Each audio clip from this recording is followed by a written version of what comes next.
You're good. We'll give it a few seconds here as people start to populate in on YouTube and Facebook and everything, but we're good. We'll just have to listen to them. All right, let's get this thing cranking. I don't have my earpieces in either. So. Okay. Russ, make sure you know me and Brad don't have headset on. I got you. Yep. I don't know why he's got the big, these bad boys. That way I can hear. All right, well, we got people tuning in now. All right, here we go. Oh, yes. Ladies and gentlemen, welcome into Snow the Goalie, the only Flyers podcast, the People's podcast, the Players podcast, Prognosticators podcast, Pedialyte podcast. And, of course, we are here at the Flyers Charities Carnival. It is a great night, a great day, night, whatever you want to call it. It's a good day. Anthony over here is still dripping wet, but he's not the star right now. Of course, the star, and you can see down there, way over there is Bundy. Glowing. He's been taking pictures. He's been signing autographs. He's been, kissing babies. He's been, settling old scores for some people. And we're joined. Go ahead. I was going to say Bundy could be the next mayor of Philadelphia. Possibly it's going, right? You know what, though? Actually, what is good here, we're going to introduce assistant coach Brad Shaw. But Brad Shaw and me have a lot of good Ottawa connections. Of course, I'm born and raised there. Went out with the 67s and practiced with him as a kid. But I remember watching Brad Shaw as a kid. When I was an Ottawa 67s fan and Montreal Canadiens. I won't leave that out now, but it's good to have him on. And certainly remember those days as me as a kid. He's not that much older than me either. Yeah, I feel really old. I was going to say that, right? Just a few years. Yeah. I mean, Bundy's older than me. He remembers watching you. Yeah, that's. I'm getting up there though. So. That's great. But Brad, we really do appreciate you coming on and joining us. This is your first Flyers Carnival. I know you've been around the league a little bit, and I know other teams have great charitable initiatives. But have you ever seen anything kind of like what they do here with this thing? No, I know I played here once on the 11:30 game when they used to do the carnival after, and so that was my only exposure to it. We were on the bus and heading out when they were setting up shop, and so never really saw it live. It's quite an event. It's great. We were just down shooting pucks on the goalies on the ice, and kids were really having fun with it. So it's quite an event, really special. That's awesome. That's awesome. And the one thing that I've always felt was really special about this event was it does not matter if the team is the best team in the league, the worst team in the league, somewhere in the middle. The people still come out and support it, and you see just how passionate the fan base here is in Philadelphia, right? And that's got to be an exciting thing for a team that's kind of rebuilding and wanting to get back to where they were years ago. Yeah, and I think the best part is the youth.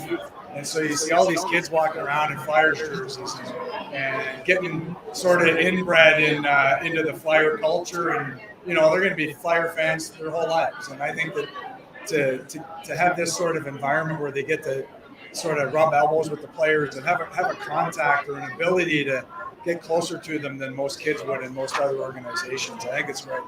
This is an interesting carnival. Even for me, my first year was like 1994. It was a shortened lockout season. And when I came here, Brad, my first time, I didn't know what it was. I came in and I saw this packed parking lot on a Sunday that it always falls the day after a Flyers home game.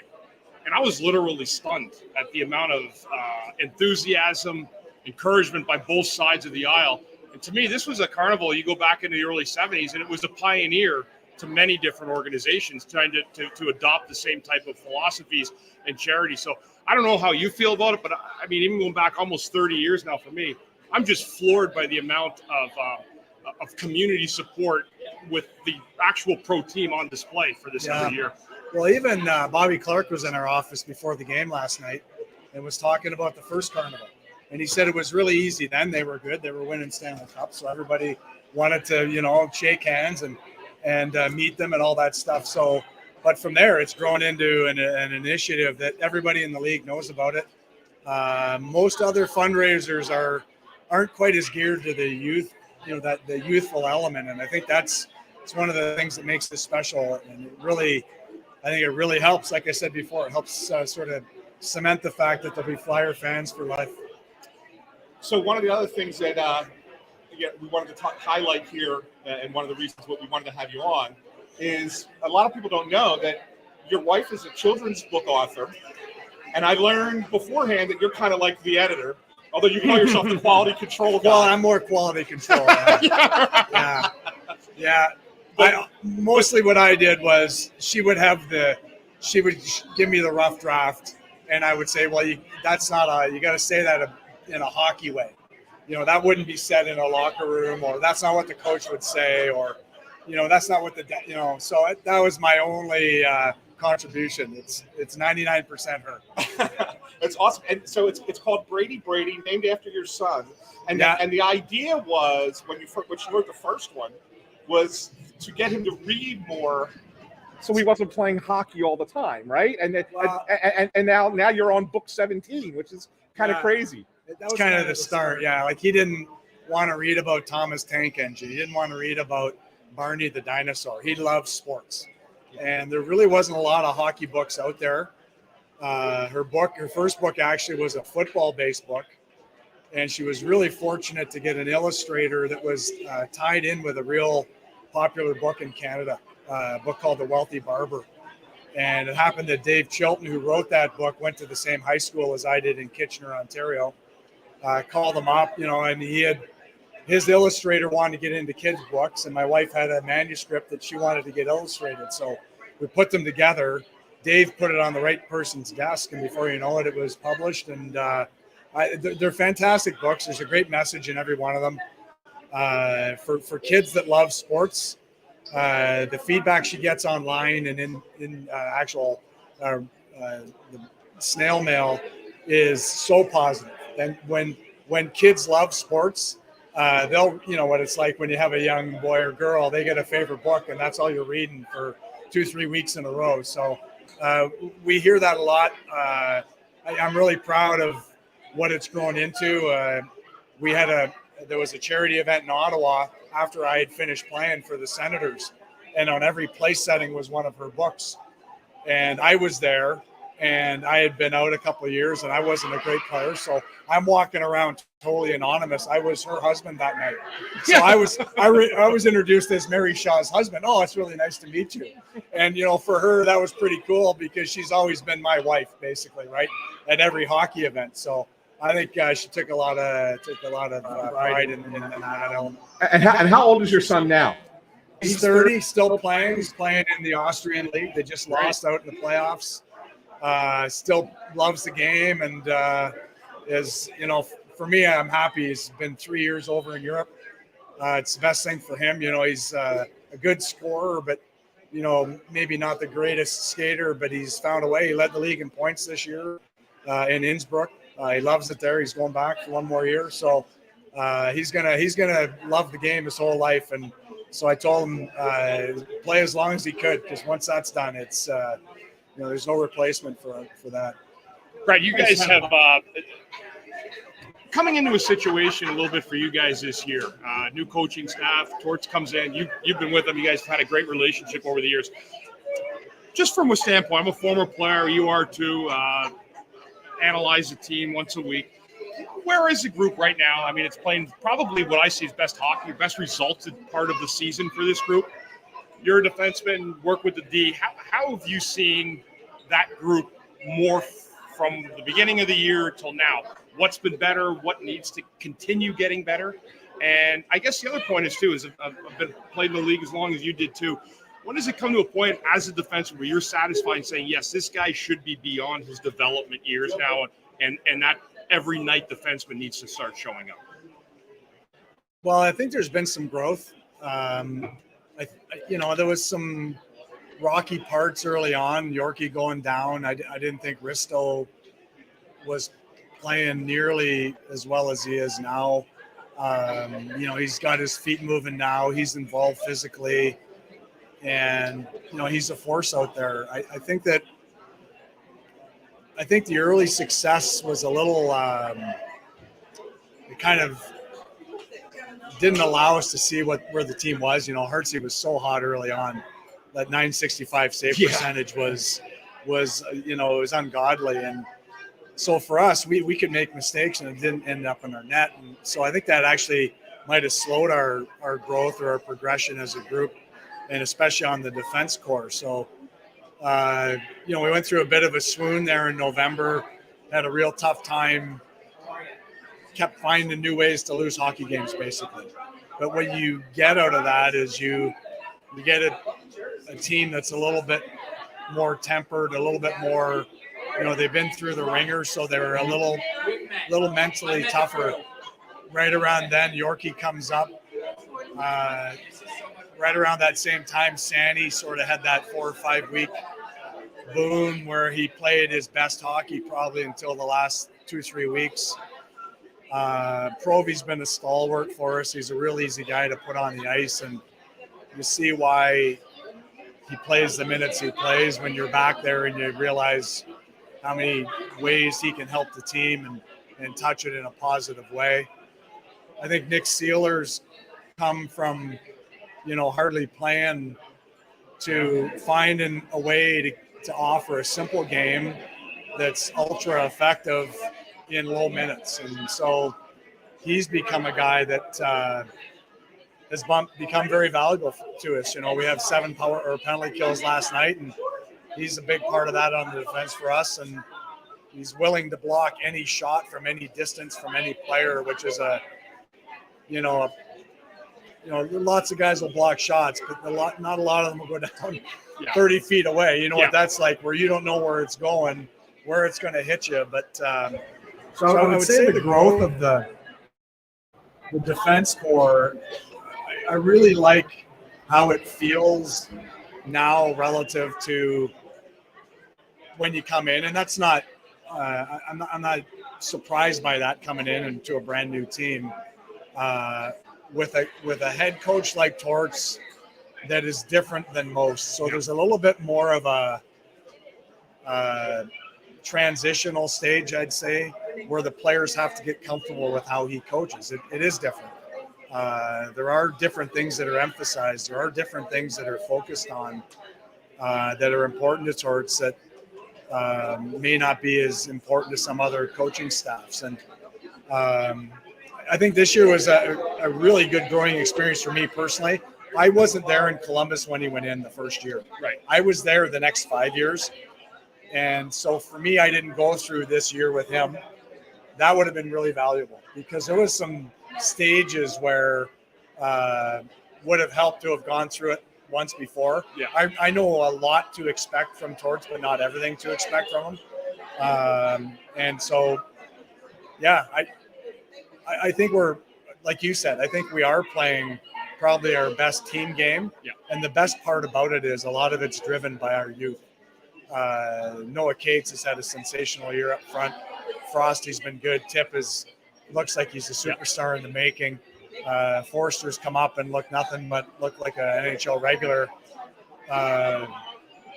Made probably as many good defensive plays as offensive plays. And for a young forward, that's such a rarity, such a nice thing to see.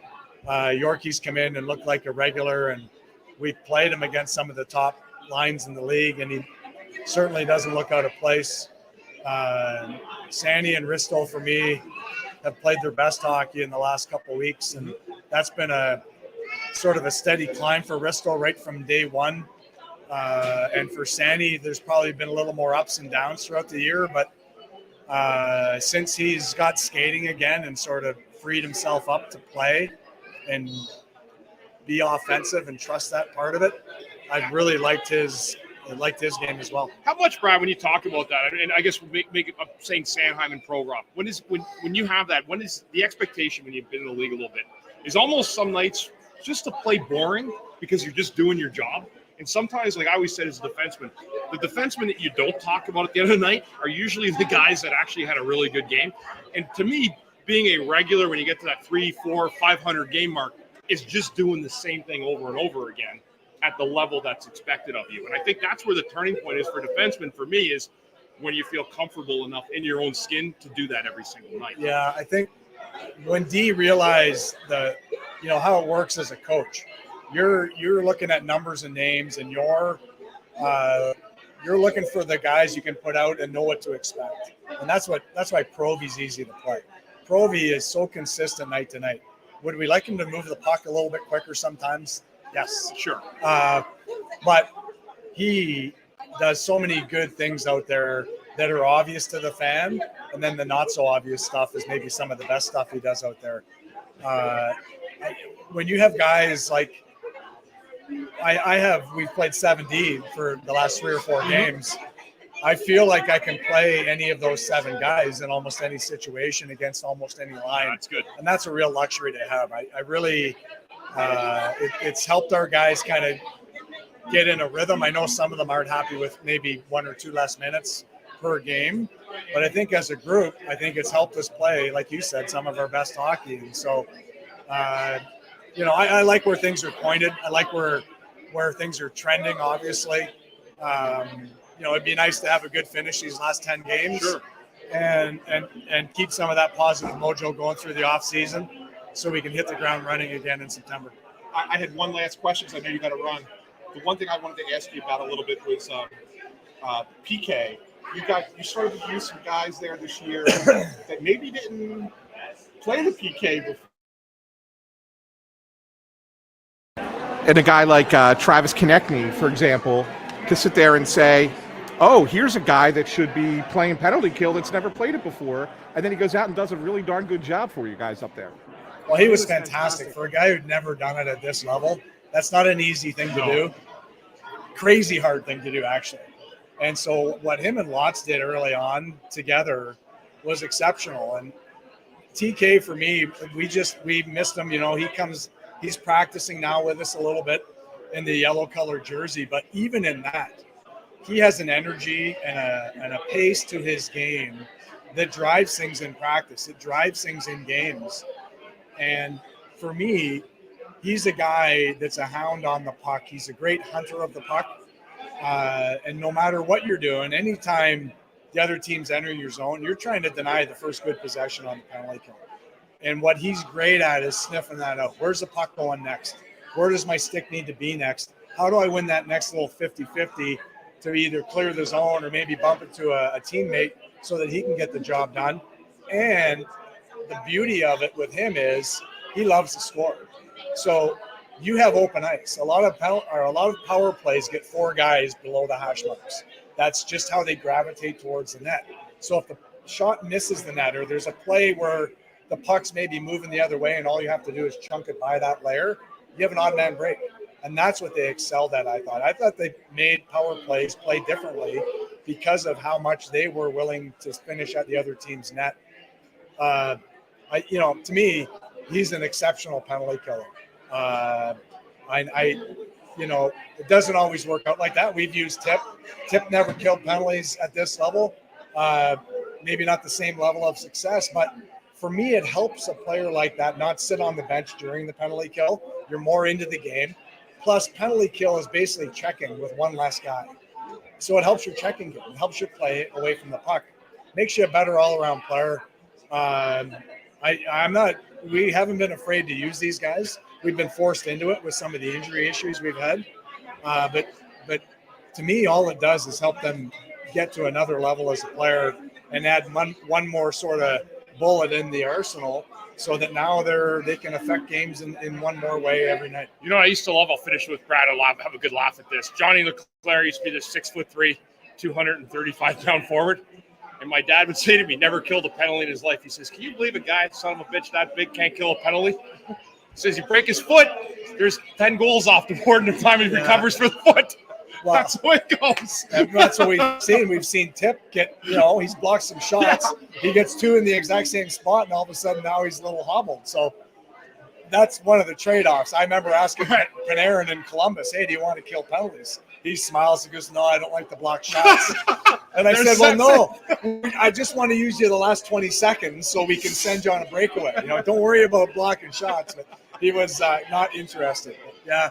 That's good stuff. Yeah, it's not for everybody, but it is. I know a lot of guys take a ton of pride in it. They did a great job last night going 7 for 7. And, Hartsey makes a great save right at the end of one, just a crazy glove save. So yeah. That's a well-earned shutout, and it was lots of fun last night having success like that. Awesome. Well, Brad, we really do appreciate the time. Have a lot of fun here the rest of the day. I know you probably have a couple other stops you have to make to answer these same questions over and over again. But it'll be a good time, and it's great to see this carnival back after a little hiatus with COVID and everything. It's just awesome. But we really do appreciate the time. Yeah, Thank you very much. It's great to see you. Great to see you. Thanks Thank you, Brad Shaw, assistant coach of the Flyers. Yeah. That was some great stuff there, Russ. Great stuff. So What else are you doing this we're week? what we're gonna do right now is we're gonna pause here for a second. We're gonna keep the stream up, and while Brad kind of filters out, we'll get into a little bit of what we saw this past week. And actually, let those two talk. And let's do this. I can turn back and talk to you. This is old school. I could come back and talk to you. It's okay. Yeah. There we go. So it's been a while since you and I have been together in person doing something. Of course, we used to do the Press Row show, which was the only live streaming show from Press Row. I have to ask you, do you miss this? Do you miss these days of us spending time together? Yes, I love having you down here. Yeah, do you? I love having you down here. Yeah. Are you kidding me? It's like we can't do no pucks given now. Like, I miss No Pucks Given. No pucks given was like the best thing going right before COVID. Yeah, that's right. I miss the food. I miss the food. I mean, we walk around, and now with all the changes here at the Wells Fargo Center, with all these new foods and things, like No Pucks Given would be like ideal. It would be. It would be. Might have to think about this again for the start of next season, Russ. We might have to talk to the Flyers about this. I mean, we are after all a very unbiased, unfiltered food review show. He's got to back up. Meanwhile, and I was going to do this, and I think I might work on a remote cam here for Bundy, because there is something so beautiful about watching Bundy go out and do his thing, and he's having a ball out here. I'm not exaggerating this, Ant. There were no fewer than 30 people in about 7 minutes that Bundy was initially here for. That he wasn't, he was out there signing autographs and taking pictures. And I'm actually going to do this. We're going to call this the Bundy cam. We're gonna loop in here the live cam. Here we go. We're going to do this. Hopefully, we're not going to create a ton of really awful issues here, because I want people to see what this guy's doing as he's out here, not even causing mayhem. I gotta say. All right, let's do this. We're gonna bring him on. I also have to send you, Russ, because you're gonna get a kick out of this. I love it. What? Yeah. So I got to send this to you. So as you know, I was in the dunk tank earlier, right? Yeah. And Bundy will get a kick out of this too once you bring him up. There's the Bundy. We're gonna do the Bundy cam. Here we go. Yeah, but Bundy. That way you can do all the autograph signing and picture taking and all that wonderful stuff. So. Yeah, you gotta bring him back on the screen though. I know. There he is. There's the Bundy. Oh, so now I got to sit forward. There we go. So there's the Bundy cam. Hi, everybody. Yeah, you can see everybody there out on the concourse. Front two. Hi, everybody. Come on up. I'm signing as the This is the man of the people. Man of the people. That's awesome. We got him on screen in front. We got him over there. I should probably just put it on a stand. I could put it over on that stand, and then we'd have the Bundy cam. That's awesome. Out here, he's signing autographs. He's having the ball. He's having a great time. That's what this whole thing is about. It's about reconnecting. It's about connecting with fans. And you can see, I don't want to put Anthony's head. There we go. But you see the guy. He's out here. He's having a ball. People are out having fun. I can move forward. Meeting Bundy, having a good old time. And that's a big part of what this is. That's a big part of what this is about. While he's doing that, there he is. Yeah, Bundy can do pictures galore. Yes, absolutely. Yeah, and that's really what it is about, is to try to get people to get the autographs coming out and showing up here. It's an amazing event. It always has been. And I just love having the fans out here. Just tons of support. So I just sent Russ a video while I was in the dunk tank. I'll pull it up. I'm going to set up the table cam here for a second. Go ahead. You tell everybody. So I was sitting there in the dunk tank, and this little girl was throwing balls at the thing, and she missed her 3 shots or 3 attempts. She missed all 3. And then what happens? Who comes running into the screen but Valerie Camillo? And Val comes running into the screen and goes up and pushes the plunger to dunk me. And I feel like that's something Val has wanted to do for the better part of 3 years. I think it's been about 3 years worth of pent up wanting to dunk me. She came over and we talked. We had a good laugh about it afterwards. But it was really cool, Russ, to have Val Camillo run up and push the plunger and drop me into the water to help a little girl who missed the target. There you go. You see that? Yeah. See that? How's that? That's good. How's that for production value? That's good, Russ. Good do work we have by Russ. do we have a producer on this show? No, we don't. All right. But now you got the Bundy cam, you got this cam, you got that cam. Here we go. Bundy, I should adjust that so we can see. But Bundy's out here signing autographs, kissing babies, shaking hands. And what like Organized here. But it doesn't matter because we're at least engaging with the fans and having a great time. Absolutely. Yeah, there's no doubt. oh you keep No, this is the thing. All right. If you're you watching tell out me, there, do you want me to mute it on the microphone or do you want me to mute it on the if you're computer? listening out there, this is what I used to have to deal with this man when we did the press row show. I said, Ant, keep your mic on and mute yourself on the computer. What does Ant do? He mutes his mic. He doesn't listen. The man doesn't listen. So you can see as people are coming through, there's a lot of people here, a lot of people on the concourse having a good time. And so we just had Brad on, got some insight about the coaching. I put the wrong name up on the screen. People are going to, probably go after me for it. It's okay. It's whatever. Don't worry about it. It's different Brad. It's fine. It's fine. It's no big deal. I couldn't. That's good enough. Thank you. I may or may not have put Brad Marsh on there. So, kind of is what it is. So, Bundy, you missed that. And I can't hear you. You missed that, Bundy. Yeah, because he keeps muting himself. It's fine. It's fine. Russ accidentally put on the screen Brad Marsh. I did. Brad Shaw. I did. It's fine. They're the same person. This is why we leave him home all the time. One guy's got beautiful hair, the other guy's got half hair. Hey, but there is an Ottawa connection there too, right? Brad Marsh is another Ottawa connection as well. Yeah. He played for the Senators. Brad Shaw played for the 67s. I used to work out with the 67s, and of course, I'm a homegrown Ottawa guy. Yeah, and I didn't Brad too. Brad Marsh had a restaurant, Marshy's. Yeah, it was at the it used to be called the Corral Center. So that was what was kind of unique about that. Yeah, pretty cool. So I don't know if you heard, you were signing autographs. Val. Yeah, you do a picture. Guy, do a picture. Yeah, do a picture. Here we go. That's all right. That's what eventually. If people want pictures, Conversation take a with picture him with eventually. Bundy. He's a handsome man. He's out having fun. Thank you. Look at this. This is what it's all about. I It's do. all about the people today. No, but what I was saying was, I don't know if you know this, but when I was in the dunk tank, Val came up and dunked me. Val Camillo. That's probably a lot of pent up That's what I aggression. said. I'm sure, Anthony, if I were there, she might have brought an elephant gun. We have actually obtained exclusive footage of Anthony being dunked in the tank. I'm working on pulling it up right now. And I'm not saying that you deserved it, okay? You did. Thanks.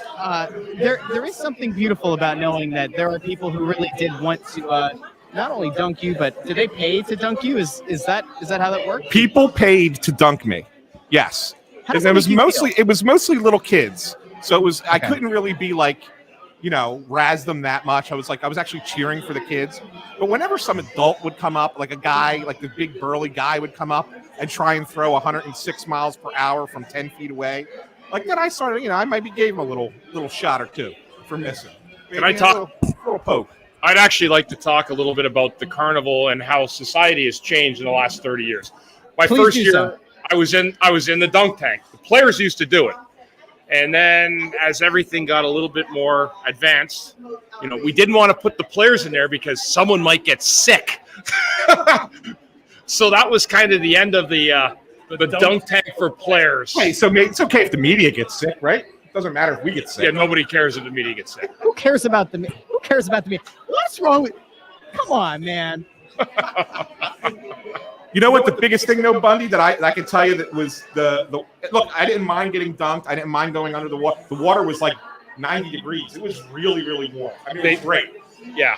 But when you fall off down into the tank, you jam your toes on the bottom of that tank. Like there's a lot. Like every time I came up, it was like kicking the furniture barefoot. I mean, there's a lawsuit there. Well, there could have been a lawsuit. You should have seen my fat ass trying to climb up every time. So, dude, that's a workout in and of itself. Yes. Yeah, like you're actually in the drunk tank. I've been there before too, but this is the actual dunk tank, not the drunk tank. And yes, it's actually hard to climb back up the side of that and get back into position again. And the worst part, can someone still just come up and just punch it when you want? Yeah. Is that what Valerie did? So Valerie didn't throw. It was a young girl who was throwing, and she missed her 3 throws. And Val snuck out from the side. Yeah. Shoved the thing. I went down. Yeah. And then there's only one step to climb back up. And then so like you have to really like, it's almost like doing a press to get yourself up. Hey, I gotta lift 300 pounds up, Bundy. Yeah. There. All right. So hold on. I'm gonna pull this up right now. I didn't mean for it to play immediately. This is apparently exclusive video of Anthony Sanfilippo being dunked in the dunk tank earlier today at the Flyers Charities Carnival. Let's go to this now. Now, was that her there? Yeah, it was earlier. The little girl hit the thing and Val comes. Is that Val Camilla right there hitting you? She's hitting the button. Okay. Yes. So Val dunks me, and then I get up, and she comes over. She comes over to kind of razz me a little bit here. That's good. Give it a second. She walks over with a towel because she got wet. She was telling me that she got wet. Now, do we now officially have to call her friend of the show, Val Camilla, because she did something that many people have been wanting to do, waiting to do, and finally did? Dunk you. I mean, this is great. What are you wearing in there, by the way? You got a black T-shirt, those orange shorts. Did you go? I went black and orange. How could you not go black and orange? You know, let's do this again. Let's do a little instant replay. The girl hits the button, but Val Camilla runs in and dunks you. Let's see that again. Instant replay. This is a good moment. This is one of the better moments. This is maybe the group hug that Snow the goalie and the Flyers have been working towards for a year and a half. I think that might be it. Listen, I'm not saying that I think Anthony has breached the zone. Yeah, I did. I'm proud of him. There's a level of humility you have to have when you go into the dunk tank like that. You know, this one guy came up though. What did he say? He goes, Sanfilippo, and I go, yeah, and he goes, I'm going to dunk you, and I'm like, okay, great. And he's like, you guys are really tough on Snow the goalie sometimes. I'm like, all right, go ahead. And he's missing. And the first one he misses, oh, such a shame. Then he missed the second one. I said, you know what? You like me more than you like Russ. So I said, on the third throw, imagine that. Did you confirm this guy likes you more than he likes me? No, I just said you were just assuming. Okay. And so he said he looked at me and he smiled, and his third throw hit the target, and I went down. So it was me saying, imagine Russ was here instead of me. And that got it. So what you're saying is I motivate people to do well, to do better. That's good. That's how I hear that. Hey, Bundy, what's your favorite thing to do down here at the Flyers Charities Carnival? Is there one thing, if there are people who are watching right now who are sitting in traffic or somebody who's live streaming this while we're going, while walking through the concourse, is there one thing you would recommend people go find? Well, I think the thing that's interesting, Russ, for it, and I'm being dead serious here with it, is when you see people walking by, and I think you get a different perspective over the years of what the carnival is. When you're younger, and I was 22 or 23 doing this, it's the day after a game, it's unknown, and you're kind of thinking, okay, this is cool, but all the players are doing is signing autographs, and that's how they do it. But I think over the years, as I became a parent, had kids, watched my kids get older, watch me get older, change. What I see here is a lot of future Flyer fans. And that, to me, is the growth that I love to see, because you're instilling those values of, listen, guys, I think it's pretty fair to say that we have really pushed for a history and legacy of the past of this team, because we love the way that things were, right? Yeah. And I will say one thing this year. There's not been one single thing to complain about of what's transpired in this building. There's been a look to the past. It's been a look to the future at the same time. There's been progressiveness involved with it that is part of any sports team. But this experience at the games this year, I said it multiple times, has been a great, great thing to experience for people. And this event shows, again, the community relations between the Flyers and the fans that I don't think anybody's been able to establish. The ALS thing's great. The Phillies do, Anthony. Yeah. But this was the true pioneer of all of them.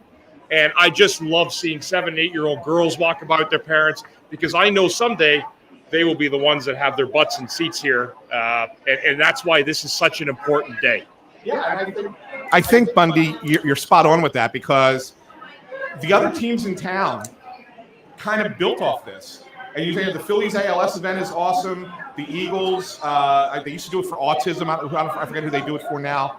But their thing is a fantastic event as well. So, like, those local teams saw how great this event was and created their own, like almost like a copycat. And it really worked for them as well. But this is the original. This is the one. Yep. This is the one that was first before anybody. And it's great. It's been gone for 4 years because of COVID. Yeah. And now it comes back, and it's almost like it never went away. I mean, you see all these people here enjoying this event. That's what's really cool about it. We've had people in here, to be honest with you guys, over the years that have kind of, I thought, taken away from it. Like, I know Ron Hextall, he didn't want a whole lot to do with the carnival. He felt it was a distraction to the players. That's ridiculous. How is this any different? Like, how is this any more distracting than, like, going golfing? Like, how's this any more distracting than going out with your buddies during the day, right? Like, there would be some GMs and people in the game that would think that this is just too big of a spot late in the season for players to be. And I know that for fact that's what he thought. Oh, okay. It's too close to playoffs. It's going to get in the guys. No, you come out to the carnival, you do the good things that everybody here is doing, and you want to pass on the ideologue, as I said, to the next group of fans and current fans that support this team. Hey, Bundy's about to sign another autograph. This guy. Yeah. This guy. What's up, brother? By the way, there was, I don't know if we caught it over here on the concourse cam, as we've now dubbed it, but there was a moment where Ant was asked to sign an old copy of the Delco Times. So really big moment for Anthony. Was it all yellow, Russ? Yeah, I can't tell if that was just the aging or if somebody urinated on your column from the Delco Times all those years ago. But so that may or may not have happened. Bundy, how many autographs do you think you're up to today if you had to put a number on it? Maybe 25. Maybe That's 20. more than that. That's more than that. I don't know. I mean, the people are respectful because we have a headset on. So, but like I said, if you are here, if anyone knows we're listening, stop by. I'll take a picture, sign autographs, whatever you want. And Anthony will too. See that? Absolutely. Look at it. As soon as this is say it, speak, and you shall receive. It happens. Speak it into existence, and it happens. This guy walking on the concourse, they're walking past. They see Bundy. They get very excited, and then he hears Bundy say something, and the guy they all just stop taking a picture. That's great. I think I need to angle this thing a little bit more. We need to get some of the. Oh, there we go. See, now you can see the people. They're taking their picture now with Bundy. Yeah, the one thing that they're not doing this year, Russ, that they used to do when I was here, when I worked for the team, it was the thing I was in charge of. And I mentioned it to them, and I'm hoping that they bring it back next year because they were like, "Oh, we didn't even think of that. It's a great idea." But one of the things that I used to do when I worked for the team was we did something called a press box tour. And so what it was I would take a small group of fans, somewhere like 12 to 16 roughly, upstairs, up the elevator, and I would take them through the press box, and we would have a player hidden in the broadcast, one of the broadcast booths. Okay. And so they would be a surprise that they would get up there and the last booth we would go in would be either the radio booth or the TV booth, and there would be a player sitting there waiting for this small group of fans who could talk to them, take pictures, get autographs, because we have a full half hour up there. And it doesn't take much to show them press box. Right? Yeah, we can walk through that press box in 5 minutes. Yeah. But so a small group gets to spend about 15, 20 minutes with one player all kind of together in a space. And I thought that was the coolest thing. And the fans loved it. And they didn't bring it back this year, but I mentioned it to someone and they said, "Oh, that's a great idea. We have to bring that back next year." That's a good idea. I like that. Yeah, I like that. And in all of your many carnivals that you've attended since you were here before the games were broadcast in color, is there one thing that you would recommend to people today who are coming out to the carnival to check out? Is there one thing that you saw? Is it the dunk tank that you were part of? Which, by the way, we're going to shamelessly plug once again. Here was Anthony a little bit ago getting himself dunked by Val Camillo, who has waited years and years to legally be allowed to pour water on Anthony. It's a great moment. So you did the dunk tank. I know they have other people that are going to be doing the dunk tank. Do you recommend that? Is there something else? So my recommendation is actually, stuff, especially since there's so many kids. They have different stations set up for the players to now play video games with fans. Like you could play, NHL 23 or whatever on the big screens in the foyers.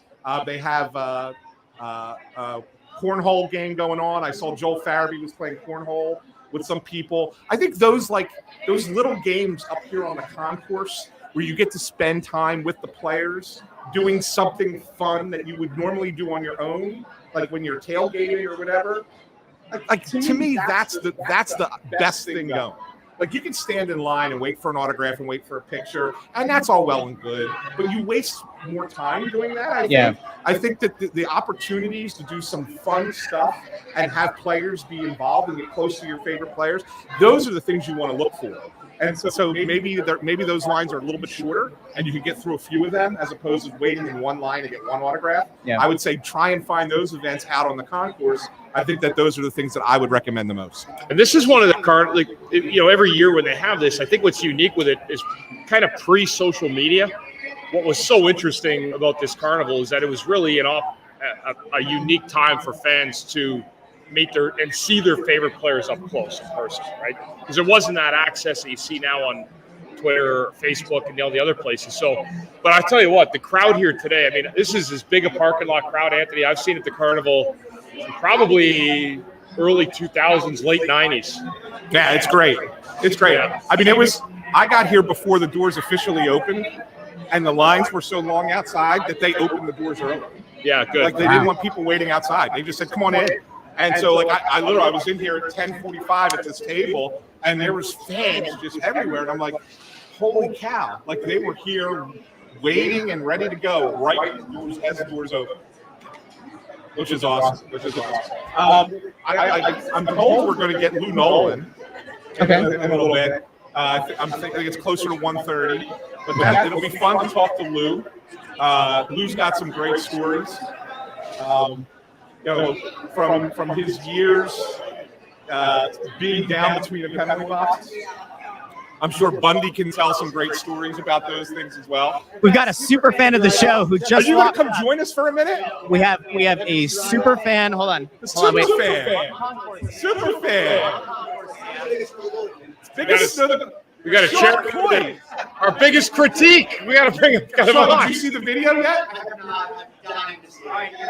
I'll send it to you. So there was a little girl. Yeah, come sit here. Come sit here. Get the live reaction. Yes.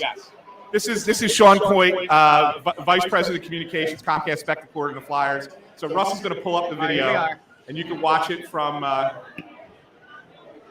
to start it over, Russ. Here we go. I like the orange shorts. And the black shirt. There she comes. She snuck in and got it. I mean, that's a legendary carnival moment. Oh, it's the greatest carnival moment ever. But she got splashed. If you look, the water splashed. Oh, so she's even got the camo jacket, too. Yeah, so she comes walking back in. She comes walking back in with a towel to tell me that even though she wanted to do that, like it also got her too. So it got a little bit. Yeah, all's fair. All's fair. In love and war. We're great. We're glad to have you guys here. Thanks Sean, again for coming out. Thanks, Sean. Thanks, Sean. Appreciate it, pal. Sean Coit. What a guy. Sean Coit. He is arguably the biggest Snow the Goalie fan this side of the Mississippi. Always very complimentary of the show. Likes to send us feedback about all the things that he loved about the previous week's episode. Never anything critical. Ever. Very positive. So guys, it is funny. You think about the people that you meet, and you were mentioning a little bit ago, and I got to fix this camera because it's going to drive me nuts. But you mentioned a little bit ago, Anthony, that you get to kind of experience, I think, the players a little bit better than what you might traditionally be able to do, right? So there's this idea that you can go and play video games with Joel Farabee. You could go play cornhole with Rasmus Ristolainen, and I don't actually know if that's happening or not. But those options are out there, and you get to kind of meet the players behind the scenes, right? You get to get a better understanding for who these players are on their own. So, Bundy, I guess, as the former player here, how important do you think it is for fans to get to see what these guys are like away from the ice, to try to connect? There's only so much that you can even do on a show like this where we interview players to try to break that, pull back the curtain a little bit. How important is it for players to kind of make that personal connection with fans on a day, especially like today? Well, I think because it had been set up so long ago that's why it becomes more important in a lot of ways, because that's what people have come to expect. So, but yeah, I do think it's interesting when you look at people that come in and they see players at home. I think it was probably different. I remember going to the Montreal Forum as a kid and seeing Guy Lafleur and Larry Robinson, and I was probably like 9 years old, and I'm thinking, like, when I watched him, I felt like it was like a superhero. And I think I think social media, where you turn it on and you can just get an instant access picture of a Travis Konechny, Joel Farabee, it's changed it a little bit, where before you go, like Bob Clark was there with his bell bottoms and, like the Gorilla Monsoon glasses, and it's like, wow, like, holy geez, this is real. But I still think that connection is there still. And I think that it's so important in a city like Philadelphia to show off that. City of brotherly love, this is the kind of stuff fans just long for and live for. And Flyers just give them all access on this one day a year. There are other days, but none quite like this one. Yeah, it's something you can go right ahead. You interrupt the show. That's why we're here. Autographs available if you want. Anybody, yeah, come on up. There he goes, the man of the people. Absolutely. And how many autographs have you signed today? I signed just the one Daily Times. That's it. Yeah, just the one Daily Times. What about you, Russ? How many did you sign? Three autographs today. Yeah, that's good. Yeah, I signed each of my son's permission forms to go on a field trip, and I signed a check for taxes. So I think those count as autographs. There you go. As we look around, I have to admit, it's not that I didn't think that there were going to be a lot of people out here today. It's not like, and I wasn't looking at this as like a negative or anything, right? But like, the team's been bad. We know that. We've talked about it ad nauseum. Things are starting to change. We feel like there's beginning to be that, the winds have changed of sorts, right? But I'm honestly a little bit surprised by how well this is done today. With how many people are here. When I pulled up, now granted, I got here a little bit late, right? So I got here a little bit before noon. I was shocked at how many cars were in the lot. I mean, it looked like a full game kind of parking lot, at least on the backside where we park. I was kind of surprised. And it speaks to the reputation of what this event is and how important it is for this team to connect with this community in this way. As there are more people. Well, even more. I think what it says a lot about the fans of this city too, right? Because it's not just so much that you can go up and get the autograph. Yeah, absolutely. Autographs, pictures, whatever you guys want. Yep, absolutely. It says a lot about the fans, right? Because they know it's for charity, and so they're willing to come down here and spend money that they know is going to a charitable cause. And, the little perk is, we get to get an autograph or a picture or buy some merchandise. That's all well and good. So you get that access. But at the same time, they know they're coming to do something good and donate money to good causes. Yep. And to me, that says a lot about the fans. Yeah. Not just the team and the players. Of course, they're giving of their time as well. But it's saying a lot about the fans as well. That like, when people come for an event, if they weren't going to charity, of course they would. Yeah. Of course they would. But the notion that it's going to charity tells you all you need to know about the people of Philadelphia. I mean, we've seen it how many times with GoFundMes and things like that in this city. Yep. And the fans of the city are just awesome, and they're just awesome for this reason, and that's why we love them. This is one of the cool things that's happening right now is, and Bundy said this a little bit ago. He was talking about how exciting it is to see kids at the carnival, because those are your future Flyers fans. Yeah. And there were a few young fans who just came up and they got their puck signed and they got their jerseys signed by Bundy.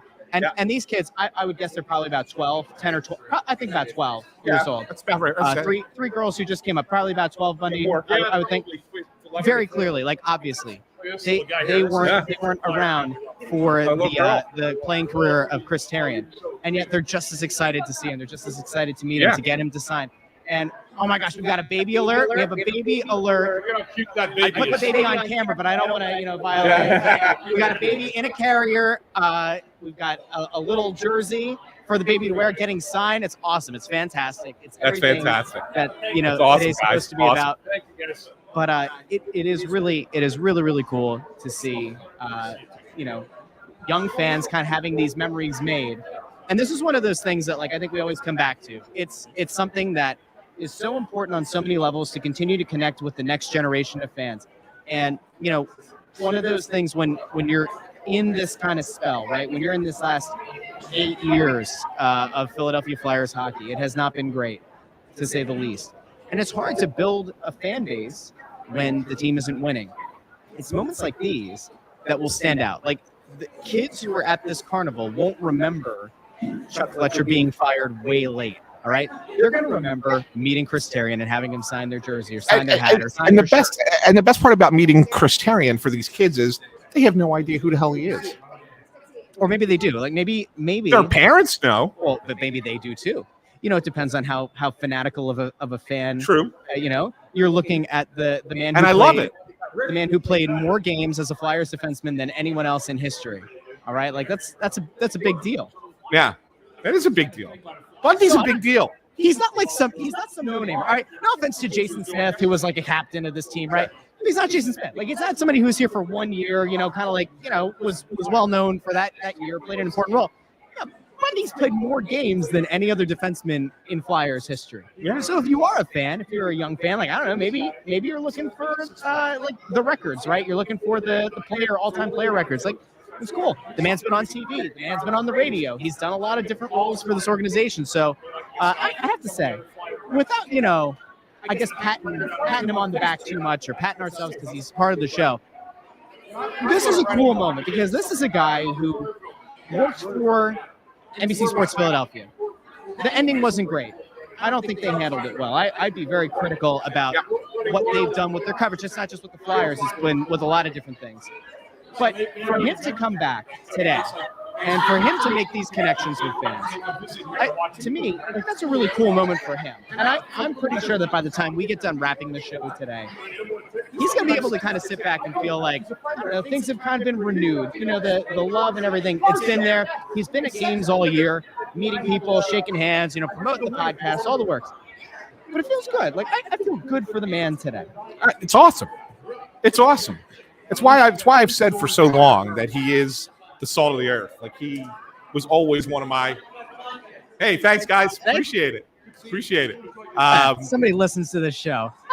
Come get an autograph. You get a picture. You get a picture with the man. Get an autograph. Here we go. Yeah, here we go. See, people don't want to interrupt the show, and it's okay. That's all. Nothing wrong with that. That's what we're here for today. That's It right. doesn't have to be great audio Absolutely. quality and No. great production value. This is Although this is top-notch production value, for being honest. We've got dude, the camera over here. for a last-minute thrown together thing by you. I give you credit. The funny thing is, as of yesterday, I wasn't going to make it down here, and Anthony freaked out. 9:30 last night. That you were Anthony coming? freaked out, and he was like, "How do I do this? How do I set up the live stream?" And it was like 9:30 last night because he was like, "Can you talk to me? Can you teach me how to do the live stream?" And I was like, "Yeah, sure, I could do it." But then I texted him and Bundy late last night, and I said, I'll see you guys tomorrow. And I'm pretty sure that I heard a screech from wherever he was eating dinner from like multiple counties away, just knowing that he wasn't going to have to figure out the logistics. I was actually closer to you than you think. So you didn't come say hi? I was not that close. How close were you? Yeah, I was in Villanova. That's not close to me at all. Closer than where I normally am. Okay. I mean, it's the top of the Blue Route, right? Just Okay. go King of All right, Prussia from closer there. than normal. Closer than normal. And then right up, 422, right? Let me ask you something. If we had the Flyers watching right now, which I'm sure there will be at least one person watching, if they could bring you food right now, what would it be? Sean Coyte's watching right now. He was just here. What would Sean Coyte bring you? What food from the carnival would you want him to bring? Insomnia cookies. What do they have them out here somewhere? It's not. I know everybody. I know I know the fans went nuts with that new partner when they announced that partnership in the middle of like the losing streak and before Chuck was fired and stuff. Like, I know that was a thing that the fans went crazy about it. But damn, Insomnia cookies are good. Are they good? I've never had. Oh my God, they're so good. If you're out there from the Flyers and you're watching this show, please bring us Insomnia cookies. Cookies. We'll thank you. We'll bring you on camera or not, whatever you prefer. Let me tell you what my thought on Insomnia cookies is. Don't be too nice, though. They don't sponsor the show. Now, if they want to sponsor the show, that's fine. But go ahead. But here's what I'm going to say. You ever had Federal Donuts? No. Oh. Off the charts, right? It's next level. There's another bakery in South Philly. I can't think of the name of it. Someone brought them in one day, and I swear to God, it was a Saturday morning while I was doing TV. It was a 1:00 game. Someone brought them in NBA 1. The locker room used to mill around. I will never forget that donut as long as I live. It wasn't Federal Hill, but it was a South Philly bakery. Okay. To this day, I got to find the name of that because it was absolutely the most incredible donut. Federal Hill were giving them away here one night. This might have been when I had been a little uptick in my weight. I think I dropped like 4 of those bad boys in a matter of seconds. The point I was going to make was that Insomnia Cookies is the Federal Donuts of cookies. Okay, I like it. Yeah. So again, Flyers watching, please bring Insomnia cookies here. We'll thank you. We'll give you a nice. It's a promotion for the team if they bring us the cookies. That's exactly right. Text somebody right now from the Flyers. Let's see if we can get. Text them. I think somebody one of the Flyers execs actually left to go work for Insomnia Cookies. I think Sarah. Yes. So that's a big left there too, though. From what I was told. Oh, did she? Yeah, she moved on to somewhere else. So they have another cookie lady now that works over here. Because I thought that was the original connection when they made the announcement. I asked them like, "Oh, is it because?" And they were like, "No, she left Insomnia Cookies." I was like, "Oh, Sarah Schwab." Yeah. I've heard good things about them, but I haven't. I may have had one, Anta, but I don't know if I have. They are so good. You can get signed or pictures. Yeah, I'll get a picture. I'll get a photo. Yeah, pictures. Bring it up. Absolutely. Autographs. Do the whole thing. Come on, the whole 9 yards. By the way, I don't. If you don't think that I've already sent a text to somebody from the Flyers right now requesting Insomnia cookies at this point, you don't know me well. I've already sent a text. We'll see if by the time we're done the live show. What are we doing? Until 1:45? Maybe we'll do till 3. What time's this thing going till? We're here. No, I'd say I'm not staying till 3 o'clock. It ain't gonna happen. Why? I got other things Anthony to do. Sanfilippo doesn't care about the fans as much as Bundy and I do. That's what I'm hearing.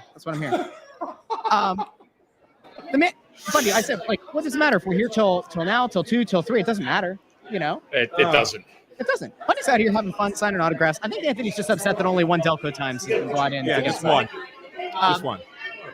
Let me ask you about something that has excited people this past week, and that's been the play of Tyson Foerster. And it looks like John Tortorella, and it sounds like John Tortorella is very excited about what this kid could be. When you combine that with the news that Cutter Gauthier looks like he's going to be going back to college again next season, and he doesn't look like a guy who's going to be able to be on this team. Cutter Gauthier probably going back to college. Yeah, he already announced going back. Yeah, I love that actually. You know what, guys? I'm going to tell you why. He's had some really good games this year, but he's had some really, really important games where he did not dominate like they wanted him to. At World Juniors, Anthony, to be quite fair, was below substandard for a guy who went that high. He had a couple of moments, but he needs to dominate college hockey and the World Juniors next year. And trust me, it's not going to hurt one more year going back to college because I'll be honest with you guys, college hockey now is not that much different than the American League. The step down is not as big as it used to be. So, you picture? Absolutely, he needs to dominate. There we go. We're back. We're back to Bundy pictures. This is all good. Look at this. Look at this man. He's a man of the people. Great. I love it. I make you warm and fuzzy in your tum-tum. Make you warm and fuzzy. I absolutely love it. So, Gauthier going back to college is good. Now, the one we got a public safety alert. Public safety alert. Uh-oh. What is this? Breaking news. City of Philadelphia recommends using bottled drinking water from 2 o'clock until further notice. All right, so if you're currently drinking Philadelphia water, stop, is what we're being told. There was a spill. There was a spill in the Delaware River. What was the spill? It doesn't. Is it nuclear waste? It says read more. So you want me to read more? Yeah, please read more. breaking news, don't drink your Philadelphia water Don't drink from the now water in until further Philadelphia. notice. If you're currently on your second gallon of the day as you're riding the Stairmaster at the gym, stop, is what we're saying. Well, we just got a public. Yeah, we got a public safety notice not to drink Philadelphia water until further notice. Apparently, according to Anthony, You can't. There's been a spill. Click this for link, and there's no link. Could be an oil spill, could be a nuclear waste spill, it could be cereal. Hold on. Here we go. Got breaking news: a latex spill. Latex spill. So Latex. this is especially bad if you have a latex allergy. Don't consume your Philadelphia water until they tell you it's okay.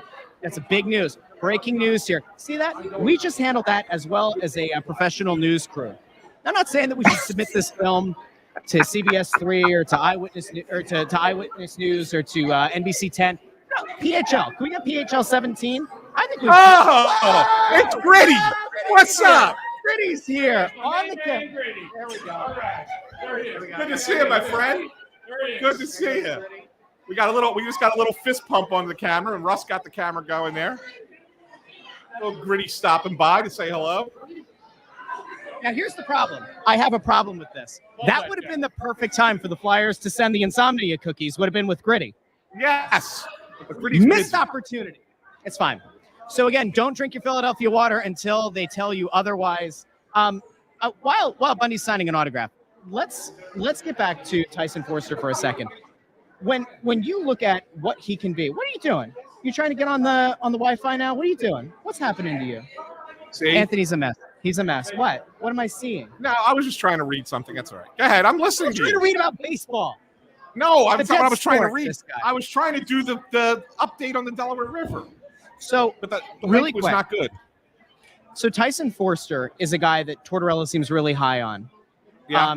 Who has been sent back to the Phantoms to help as they work towards this playoff push, right? This is the thing that they talked about a month ago or 3 weeks ago about the possibility that some of your more intriguing prospects are going to get sent down to the Phantoms, and that, they sent them down because it's important for them to get a playoff run. They certainly aren't going to get it up here. So Foerster goes down, but Tortorella seems really high on the kid. What is it that you've seen from Tyson Foerster that gives you hope that, the kid actually has a chance next year to make this roster for opening day? Like, Not only has he been good offensively, but for a player who's getting his first time in the NHL, he's been really good in the defensive end. Yeah. And that's what's the impressive thing. And I didn't think that was part of his game. Like, everybody talked about his shot and how good a shooter he was. He's going to be a goal scorer, but he's a quality decision maker in his own end. And I think that is the most important thing. And I'll tell you something Brad Shaw said that kind of piqued my, the radar went up, because he was talking about Foerster and talking about, how good a player he is. He called Owen Tippett a burgeoning superstar. Whoa! That is big. I didn't catch that. I'm glad you caught it. And I was like, really? So that's pretty good. Like, if you think Burgeoning superstar. yeah, he may For not Tyson use the word Foerster. burgeoning, but he said emerging. Did he say Bergeron superstar? No, it wasn't that. Man, he might have said emerging, but I don't want to say 100% that was the adjective that was verb that was used. Yeah. No. Talking about Foerster. It was when he said Tippett was going to be a emerging star. Yeah, I mean, you got to see a bigger sample for sure. Yeah. Yeah. But they feel that way. Okay. they Yeah, feel and like- he's had a great year. Yeah. Yeah. So There he goes. Bundy, I'll tell you what, this man has the ability to multitask better than anyone I think I've ever seen. It's awesome. He's checked in on the conversation. I'm trying to think, is this one of the guys who was at the rally? I think this is one of the guys that was at the. Were you at the rally? Were you at the rally? You were at the Yes. All right, so That's one of the one guys of who the was dudes. at the team rally. I love it. He was on with Kyle Pagan of Crossing Broad, here, and That's awesome. He was at the listen, rally. And the number was small. The number was mighty. I think the number was going to be bigger, but the Flyers intelligently fired Chuck Fletcher right before the rally was supposed to happen. They didn't know. They didn't know what it was going to be. Yeah. It could have been 15. It could have been 1,500, right? They had no idea what it I was convinced that rally was going to have 200 plus people, but the second they fired Chuck Fletcher, they essentially cut the legs out from under. How are you going to show up and be angry and talk about selling the team after they finally fired the guy that you wanted to see them fire into the sun? But that guy was one of them. He's one of the 15 or so people who were out there. Yeah, he was. I saw the video. It was something else. Kyle Pagan did a hell of a job with that video, didn't he? Yeah, he did. That was funny. Yeah. It was good stuff. So Foerster's the guy who seems to have Tortorella's eye right now as a young player who could potentially. I'd like to make get an Bundy's impact. take on Foerster. Do you have any thought on Foerster so far? In the handful of games you've seen him play? Well, it's sometimes you come up and you can really wow people. It's happened where you get that chance, and then it's just a fresh look for a coaching staff and management, especially what they've been on here, guys. So I think anything you can find, if he's a young guy, you can find some hope in. I like him. I'm not ready to anoint anybody at all, and so again, this. But when they say he looks like a guy who's going to be maybe a second line NHLer. You see that a little bit of that in this game. There is, and again, I guess the reason I don't want to get too through the roof over it is I've seen other teams' young guys. Like a lot of their other teams' young guys, they're already there. So they've been already playing since they're 19 or 20, and they've gotten that much more experience. So, listen, I understand where the Flyers are at, and I've seen a different text and tone to all this in the last few weeks. Listen, they need to sell this. They need people to get back on board, like this carnival is showing right now, that there's still an interest in the team and players and doing good things. But for me, I need to see. I love that there's a young guy they're excited about. But it's again, you're at a point now where every single young guy that comes through here, you got to evaluate it fully and have a complete understanding of what you have. Because remember, there's other teams have young guys that are really good too. And that doesn't mean Tyson Foerster is better than 22 other teams' young guy at the same position. We don't know that yet. So that's why I'm more on the side to be leery with hope mixed in there. So what was your take on Torts asking people to stop sending him mail about trying to tank? Did you see this? Torts in his press conference before the game. Yes, was it yesterday or the day before? 2 days ago. 2 days ago, at his press conference, said you would not believe how much mail. I guess he means email, but that he's getting from fans asking them to tank to get a better chance of drafting Connor Bedard. And he said it's asinine, it's ridiculous. You can never ask players or coaches to tank games. So the only way, and absolutely Torts is right. The only way you can do this, and we've talked about this because we've actually issued it as an option to the fans, because we do everything here, including fulfill prophecies and scenarios. Anthony, you said it best several months ago. The only way you can do that is to load it with as much bad talent as you possibly can that are going to work as hard as they can every night. The problem is the Flyers aren't doing that. They're doing the reverse right now. Some people might call it inconsequential games, but I don't call them inconsequential games because it's a look for young guys. Like the Flyers' young guys bested Detroit's young guys yesterday. But when I look at a Torts, you know what's funny? I put a nice positive thing out there sometimes on Facebook and then you'll still have somebody going, sell the team. Yeah. You know what? I've never, guys, from where I was like a year and a half ago, I'm more hopeful now. A day like today can be inspirational to see the good, because you know what? Yes, we've complained. We've been hard on people. But we haven't really had a lot to complain about this year. We have an understanding of what the team was going to be like. We rolled with it. But the business side, the Valerie stuff, it's good stuff. And again, there's we want to be able to work with the Flyers, and we want to see them do well. I do, more than anybody, maybe. And I have a true passion for this organization. But this is a good thing. And if they have young guys to be excited about, I think it's a great time for that. But I'm telling you can't tank. And you're sure the hell not going to get a guy like John Tortorella to ever buy into something like that. Yeah, that's the thing that's honestly kind of crazy to me is I even put this out yesterday. It's the same argument. I feel like it's always the same argument, which is you can't ask players to tank. You can't ask a coach to tank. They never will. They have no reason to. The GM has the ability to field the team. They have the ability to sit guys. They have the ability to put guys on LTIR, to put them on IR. They have the ability to rotate in, some of your better prospects down to the Phantoms, etc. The thing that I think continues to baffle me is this idea of the draft lottery. And it just doesn't seem like there are enough people who grasp fully how the draft lottery works. And the arguments against it are so silly to me, right? Like, the top two positions are a draft. They're a draft lottery, right? So if you are the third worst team in the NHL, you're putting yourself in pretty darn good position that if nobody jumps you, you're going to have the third pick, right? If you're the worst team in hockey, you have the best chance of getting that number 1 overall pick. And 2 teams jump you. The worst you can do is third. And people don't seem to understand this concept of, people don't seem to understand the concept of if you put yourself in position to be the 4th worst team in this league, if 2 teams jump you, the worst you could do is 6, right?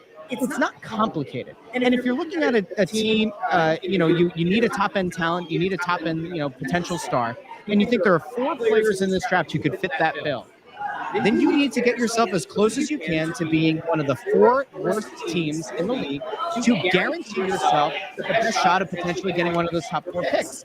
The Flyers picking up points like they have this past week is fine. If you enjoy watching the team win and you're hell-bent on the idea that, like, they need to do whatever they can to win the games down the stretch, you can do that.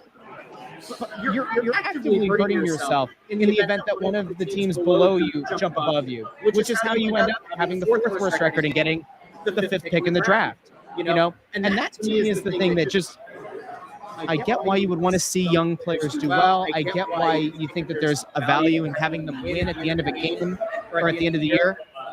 But ultimately, you need to have the best shot to get one of the top players in the draft. And it's by no means a guarantee that each of the top 4 players that people believe could be star players are going to ultimately pan out to be those star players. But at some point, the numbers are the numbers.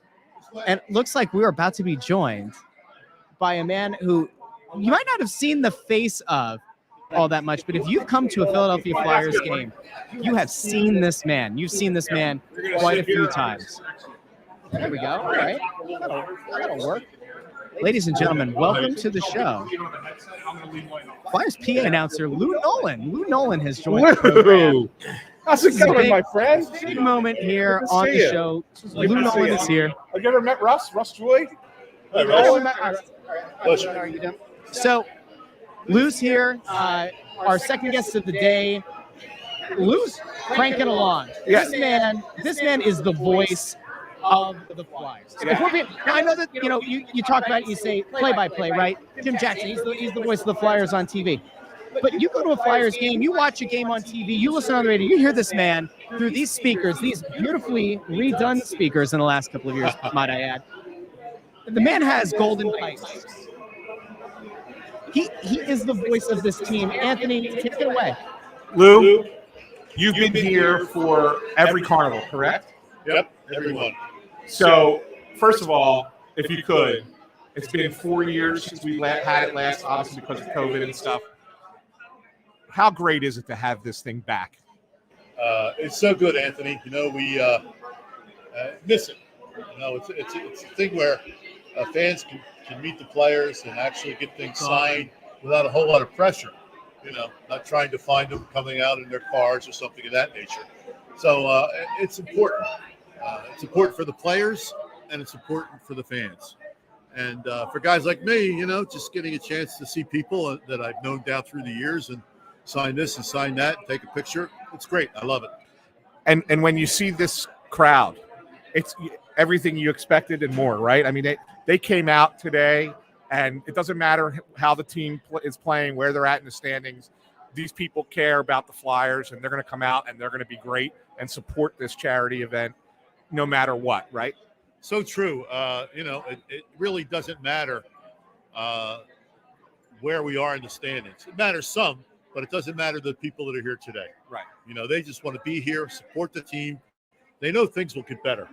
And I mean, the 3 guys are hurt, and if they got back, it would be better already.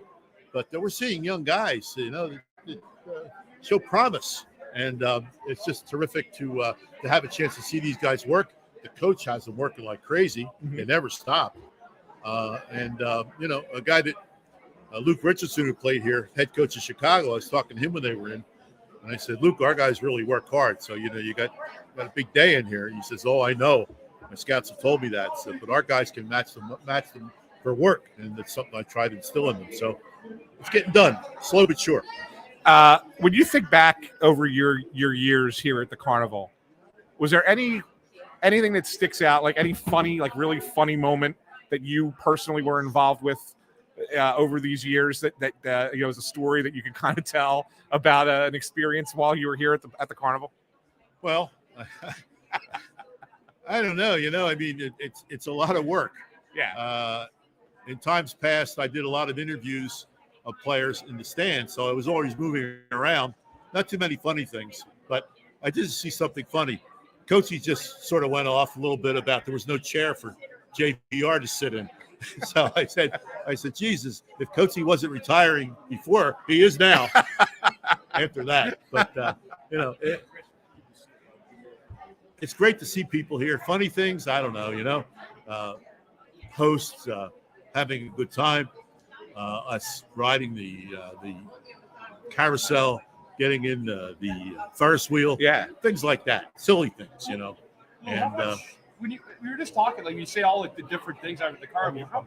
How different is the carnival today than it was in, say, the late 70s or early 80s? I always feel like social media for somehow has kind of like made it easier access to players, because when that carnival was like Bob Clark with Bill Barber in like 1976, it's like seeing a god because they didn't have the access they once had. I think you're right, Bundy. It's so to learn more about players, connect with players, connect with individuals that are involved with the team. I can remember some of those carnivals back during the Cup years. I mean, when you almost couldn't get downstairs, you couldn't even get on the floor. It was so crowded. And, it's nice now that individuals come in and support the team. But times definitely change. It's just the change happens. But it's good change. It's great to have it back. So one of the things that I've always wanted to ask you, Lou, and I wanted to wait for an opportunity to do it when we were here with Bundy, is I wanted you to kind of talk about your experience, any kind of memory you may have from all those years that he played in most games ever played by a defenseman. Bundy coming over to the penalty box. Is this guy ever was he a funny guy in the penalty box? Was he an angry guy in the penalty? Was he a chirper? What was he like when he was in that box? Yes, and yes. A little of everything. He was always very friendly. I mean, he'd come in and say hello. Hey, Louie, how are you? I'd say, hey, how are you doing, Bundy? And he wasn't always happy. If it wasn't a coincidental minor or major, he wasn't happy because cost the team 2 minutes, but he was always very friendly there, and he chirped a little. I used to, I wasn't in like you'd see like Lou'd seen some legendary Flyers in the penalty box for far more minutes than me. Yep. There's no doubt about that. That's usually the case. There's probably about 8 guys in Flyers history that Lou knows a lot better than everyone else. But one of the funny things was with Billy Accione used to work in there as well with Lou. Sure. I would come in and there'd be something, there maybe a 2-minute or something, and he'd come in and I'd be yelling and bullshit, call bullshit, and Well, hey Lou, hey Billy, how you guys doing? That's right. And that happens like all the time. How's the family? Everybody doing good? Yeah, everybody's great. 2 minutes was up, back on the ice. Or they'd score, he'd be like, shit, Lou, bad time to take this penalty. Yeah. That's really how it went. Yeah, it really did, because the ire wasn't directed at us. Because he never thought that he deserved the 2 minutes. The 5 minutes, what he got, yeah, he deserved those. He got in the middle of the stretch, But the 2s, and always friendly and turned on and off, He'd be upset, and then it would be, you guys take care, I'll see you soon. You know what? One of the great remember though with Lou, and there's a lot. Like Lou is to me is like a crimp in Philadelphia. He's an icon. And I remember one night, Craig Berube's in the penalty box, which he would be one of the top 8, as I said, Lou's friend list. And I look over his Halloween game, and Lou's got he's got his regular glasses with the the Groucho, the Marx mustache. And Chief's in there for something, and I look over, and there's Chief got Lou's thing on in the penalty box with the helmet on. And he's yelling at the bench, our bench in the box, and I'm over there going, this is awesome, right? Like, I mean, that's what you need, but that's part of like something with hockey that's just terrific. And you can't put a price tag on it. It was great. I went to the dollar store and bought half a dozen of them, gave it to the guys in the box, and he sits there and the Chief just put the damn thing on, and he said, "Hey, Louie." And I looked over and there he was, Groucho, with the big nose and glasses. It was a lot of fun. That's awesome. Lou, I'll tell you, guys were great. one of my favorite games that I remember, and it was because of you, was the game, I'm sure you remember it greatly, against Ottawa when they had all those fights in the third period. And the thing, and I remember more about it than anything else, was because the fights were happening so fast, and you guys were trying to get everything out, and you were trying to announce all the penalties, and then another one would happen, another fight would start. You were in the middle of announcing one of the penalties, and another fight started, and you went, on the mic, "Oh, brother." I remember it, yeah. It was just something that came out. It was a classic, right? Was that a memorable night for you? Oh, man, are you kidding me? There was hardly anybody on the bench anymore. Who else was going to be the next fight? All they waited to do was when the ref dropped the puck, there it was. Because if you went before that, you get thrown out of the game instead of just having a fight in front. It was different. And boy, that was some game. I think Martin Havlat, was he the guy that it's funny. Somebody? Yeah, he had slashed Recky, if I remember correctly, and actually he broke his wrist earlier in the season. Like they made like a mile earlier. Yeah, they weren't in again. And then Hitch wanted him to come on the ice to get his medicine. And Jacques Demers would not. Jacques Demers was the coach. I'm not sure he was the coach, but he wouldn't send him out. Yeah, didn't send him out. Left him on the bench. So Hitch just sent everybody out and said, "All right, fine. We're just going to beat the hell out of everybody else." And it was it to set off. It's still a record today. Most penalty minutes in yeah, that'll be a tough one to break in modern day today. Oh yeah, impossible. I would think. Unbelievable. And I had to be a real chore to get all the penalties right, because this is this was before the system where you just entered it right into the computer, right? I mean, you guys were still doing everything by hand at that point. Everything was by hand, and communication was the referee. Now, fortunately, I was in the penalty box then. Now I'm not. Now they moved me. I'm at the top of the first section, but I could communicate with the referees better, and Augie and all those guys that were the off-ice officials. But now sometimes you miss them, miss one thing. When there's a light goes on for commercial and the referee doesn't call the penalties, he goes over and tells them, and then they play right away. And sometimes we don't know what they are. Right. We're learning that system too. So, hey, that was something. Lou, they've been such great memories with you here, with the carnival, with this organization. We hope you never go. We hope that they're. I will. No. I mean, I'm saying we lose Coatsy this year. We got to keep Lou. You can't. You're the last connection, my friend. You're the last one left. You can't go anywhere. You're not allowed. Right? Promise. Promise you stay. Absolutely. This is one of the things when you're at a certain point in your announcing career.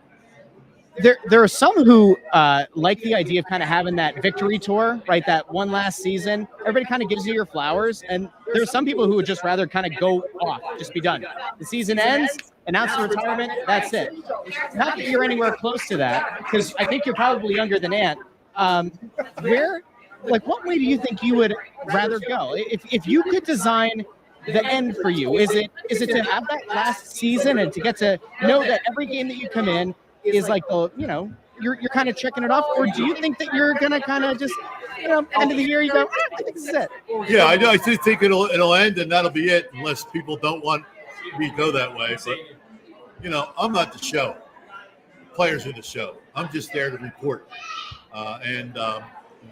Last year I had a tremendous tribute for 50 years broadcasting. Yeah. It was terrific, and that was great. So I think what they'll do is just there'll be an announcement made, and it's going to be it, and that'll be it. Somebody will say, I think it's time we made a change.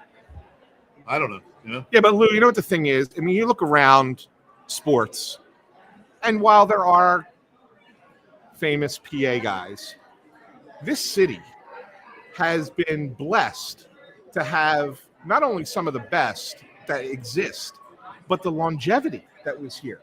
And I mean, we could go back. I mean, even back in the olden days with the Sixers with Zinkoff, and then you got you and Dan Baker over with the Phillies. Like we are just fortunate to have you guys be part of the existence of sports in this marketplace. It's just something special and unique, I think, to Philadelphia that other cities do not have. And change is always better. Right.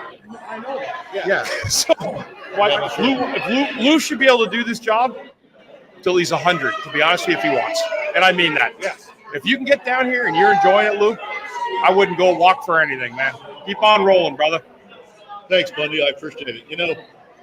One of the things here with the announcers, Zink was great, but Zink was followed by, High Lit, and that didn't work out. Then with somebody else.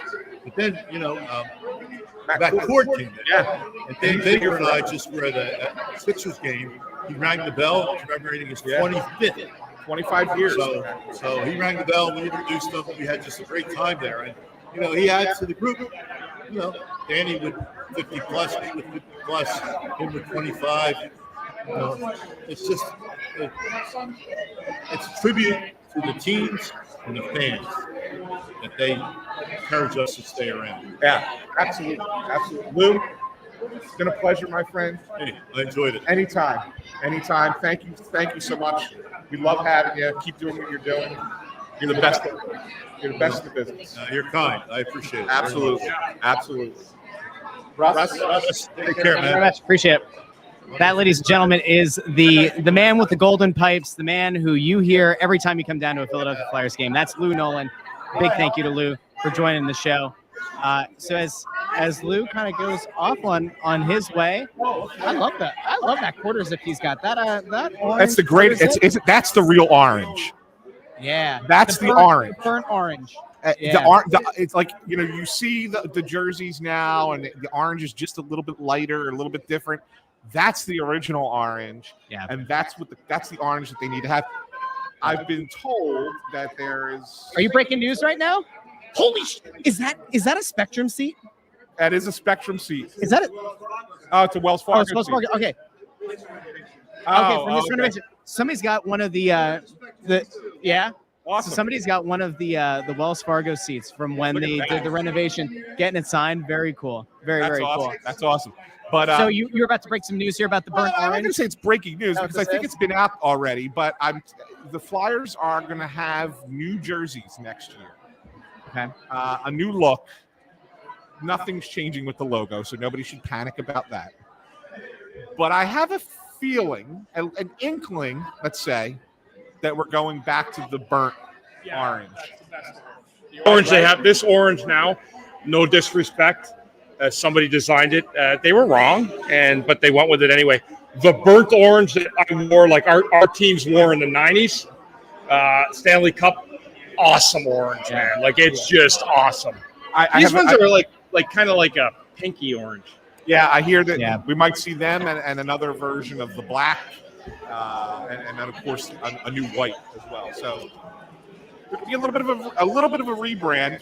Okay, I like it. Not a logo rebrand, but a jersey rebrand. I think the logo needs to change. I did see. I don't know if you saw this earlier this year. There was a lot of discourse about logo is one of the best in sports. And Fanatics Fanatics starts their deal as the league's official jersey manufacturer in 2 years. They start for the 24 season, not this upcoming, but the one after. Right. And there had been thought of will Fanatics look to push new logos? Because you're selling new merch, right? And Fanatics, they do what they do. I don't see it. I don't. It would be. It's not that you can't change it. It's not that. One thing I might advocate for is an alternate logo for like on a third jersey, right? Like you do your Winter Classic jersey, right? You do your third, you do your alternate. I wouldn't be opposed to seeing the Flyers work with Adidas next year or Fanatics the year after to make a secondary logo. I think that could be my only concern with that, Russ, and I understand why you're saying it, right? Because it does bring an opportunity for marketing and merchandise sales and the like. Totally get it. But it also opens Pandora's box a little bit in the sense that it gives them the opportunity down the road, and it may not be until 15, 20 years from now, but it gives them the opportunity down the road to say, oh, well, we've had this secondary logo for all this time. Fans don't hate it. Let's make that the logo on the jersey. And this logo is so iconic, it should never go away. Okay. And so in that regard, I don't want one. I don't want a secondary one because I don't want them to have that window open to change. You know what I'm saying? Yeah. I think you just stick with this and make it and work around it, because to me this is right up there with the New York Yankees. I can say the Montreal Canadiens and hockey. Yeah. Right? Yes. Tokyo and Boston. I think it's iconic in sports. And every time, whether it's ESPN or another website does a ranking on jerseys, team jerseys, or team logos, the Flyers are constantly top 10, top 12. Yeah. Blackhawks probably one, right? Blackhawks seem to be number one. Yeah, absolutely. Yeah. Thank you. Yes. There's a snack cart? Snack cart? Oh, I'll take it. Yeah. There. Take some fruit. Take some fruit, Ant. Take a fruit. Sure. There we go. That'll work. Thank you. That. Ooh. These are tough choices. I'd go. Yes. Thank you so much. That's great. I think we're good. That's great. Thank you. Bundy, Do you have another water? No, I'm good. I got a water. I'm good. You want a water? Good. Thank you so much. guys. Thank you, All right, guys. so Thank you. this is nice. See, now it is this, and this is no disrespect. Now, is this an insomnia cookie? It is not. This is not an insomnia cookie. By the way, the person I reached out to in the Flyers organization to say, can you get us some insomnia cookies? That person just reached out and said they don't know if Insomnia Cookies is open. Now, let me say for the record, if Insomnia Cookies isn't open today at the Flyers Charities Carnival, somebody has done something very poorly wrong, okay? Those cookies should be everywhere. And you know what? Now that I think about it, I have not seen a single cookie from all these people who have walked by. I'm thinking that the cookies aren't open. Hey, Bundy, if I said to you during a game you had to go to one food stand at the Wells Fargo Center, what would it be? Well, I don't want to disrespect anybody, but I really like that Lorenzo's pizza. Okay. Yeah, I mean, I really like it. You got a giant piece. It's the alternate brand now, right? Because there was a whole thing with Lorenzo's. Did they? Right. Yeah. Lorenzo's left, Okay. but they have one that's just like it now. Okay. They have the giant slices. Okay, so you're a big slice guy. I am. I like that one particular. Of course, I haven't been around as much the last couple of years, but I used to go in there and they were great. And you know what? There's a lot of good. They have great food options in the building for game nights. Like it's really good. So when I used to do the games, I'd go out and eat like a lot of different places on the club level concourses and stuff. I think we need to. And you said this at the beginning of the show today, but if we were to ever bring back No Pucks Given, that was our food show. We did that a couple of years. We did it pre-pandemic. We would come in early. We would review some food. It was a secondary show that we ran, No Pucks Given. We would give a number of pucks. You can get 2.5 pucks, 3.5 pucks to a dish. And we would be at the forefront of some of the new food options. I think that we might have to talk to the Flyers about bringing it back. I think Bundy would be a great addition to No Pucks Given. That'd be great. Just sampling different things around and we do it live on the feed. You just taste. You take a bite. It's like 1 bite, 2 bites, and just kind of give a instant review. I love it. I love We it. did, what was it, the vegan Will they cheesesteak the one year, will they right? provide the gym membership with that as well? But we would only do one item at a time. It's not like we were like loading up, right? It was, Oh, we could Right. load up, though. We could figure this out. I think there's a way to do it. I think there's a way to do it and do it right. It was the vegan, we did a vegan cheesesteak. It was a vegan cheesesteak. Hold And on, I I'm didn't gonna think, find I was like, there's no way that this is going to be good. And I was like floored at how good it was. Really? I was floored. Right, Russ? I'm going to find it. Yeah. I was like, It was I'm shockingly prepared to criticize the hell out of this thing. And then we took and Russ and I were like, this is pretty damn good. Yeah, I have a function in May that involves a vegan dinner. It's a fundraiser. And I was skeptical of it at first when I was told about it. But apparently if you do it right, it can be just amazing. Yeah. Yeah. Yeah. I was, look, I'm Oh. not saying anything disparaging about it, but we are in an arena, right? It's not like we're going to a 5-star Right. restaurant, right? So you have an expectation ceiling, right? Like you can't go much higher than that because you're in an arena. That said, when we did that vegan cheesesteak, I was like, this is as good as you're going to get in an arena. Like this is unbelievable. I was floored. I've got it. Totally floored. Here we go. Hold on a second. I have it here to pull up. There you go. We actually had, let me see if I still good. have, I had the article Yo. pulled up. Here we go. There was a year, there it is. We did the Fishtown cheesesteak. Remember the Fishtown steak? So I got to tell you guys, Steak is up there. Yeah. Gotta We tell did you a this- great story. Look at that. That's right before. right here, guys. My Eagles season ticket holder neighbor. There we go. Right next to me. I get it out all the time. Good seeing you, brother. See you again. I'm doing another year too. So right before COVID, we were doing No Pucks Given, and this is one of the foods. It was the Fishtown steak, pretzel roll, caramelized onions, lager cheese sauce, and freshly ground pork. That one was good. I remember we seemed to like it. I think we thought it was a little bit too greasy at the time. Liz, I think I did this. This is like the whole write-up. I gave it 3.25 stars. Anthony, you gave it 3 stars. I think we need to bring this back next year. I agree. My kids will be a little bit older. I can come down here. We could do the food. We'll do No Pucks Given again. I think it's a good idea. Yeah. There have been far worse ideas that we've had for things to do with the show. No, people loved that.